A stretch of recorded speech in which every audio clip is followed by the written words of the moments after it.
Hi verse, இன்றைக்கி வீடியோவில் பார்க்க போகிறது மாருதி ஸ்விஃப்ட் டிசைர். இது வந்து 2009 மாடல். இது வந்து டிசைர் எல்டிஐ இன்ஜின் மாடல். இது ஒரு 2 ஓனர் வண்டி அப்படிங்கிறத சொல்லியிருக்காங்க. டயர் பாயிண்ட்டை பார்த்துக்கிட்டோம் அப்படின்னா 3 டயர் வந்து நல்லா குட் கண்டிஷனாக இருக்குது, ஒரு டயர் வந்து வீக்காக இருக்குது அப்படிங்கிறத சொல்லியிருக்காங்க. இது வந்து டோட்டலாக எவ்வளோ கிலோமீட்டர் ஓடி இருக்குது அப்படின்னு பார்த்துக்கிட்டோம்னா 1,50,000 கிலோமீட்டர் ஓடி இருக்குது அப்படிங்கிற மாதிரி சொல்லியிருக்காங்க.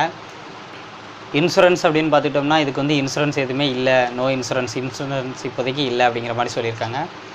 இதோட ரேட் எவ்வளோ சொல்கிறாங்க அப்படின்னா 2,60,000 சொல்கிறாங்க. ரேட்டு வந்து நெகட்டியபிள் ப்ரைஸ் அப்படிங்கிறத சொல்லியிருக்காங்க. உங்களுக்கு தேவை அப்படின்னா நீங்கள் டிஸ்கிரிப்ஷனில் கான்டாக்ட் நம்பர் கொடுத்துருக்கோம், அவங்களுக்கு கால் பண்ணி நீங்கள் வந்து அதை குறைச்சி பேசிக்கலாம். இந்த வீடியோ கண்டிப்பாக உங்களுக்கு யூஸ்ஃபுல்லாக இருக்கும்னு நினைக்கிறேன். அப்படி யூஸ்ஃபுல்லாக இருந்துச்சுன்னா நிறைய பேருக்கு ஷேர் பண்ணுங்கள், மறக்காமல் சப்ஸ்கிரைப் பண்ணிக்கோங்க. அண்ட் இந்த வீடியோ பற்றின கருத்துக்கள் மற்றும் கமெண்ட்கள் இருந்ததுன்னா கண்டிப்பாக எனக்கு கமெண்ட்டில் வந்து எனக்கு வந்து தெரியப்படுத்துங்க. இந்த காரோட ரேட்ஸ் அண்டு ஸ்பெசிஃபிகேஷன் எல்லாமே எதுவும் உங்களுக்கு எக்ஸ்ட்ரா ஏதாவது டீட்டெயில் வேணும் அப்படின்னாலும் கமெண்ட்ஸில் சொல்லுங்கள், நான் உங்களுக்கு அதுக்கு உண்டான என்னால் முடிஞ்ச அளவுக்கு கிளாரிஃபை பண்ணுறேன். மேலும் ஒரு நல்ல வீடியோவில் சந்திப்போம். தேங்க்ஸ் ஃபார் வாட்சிங். Have a nice day.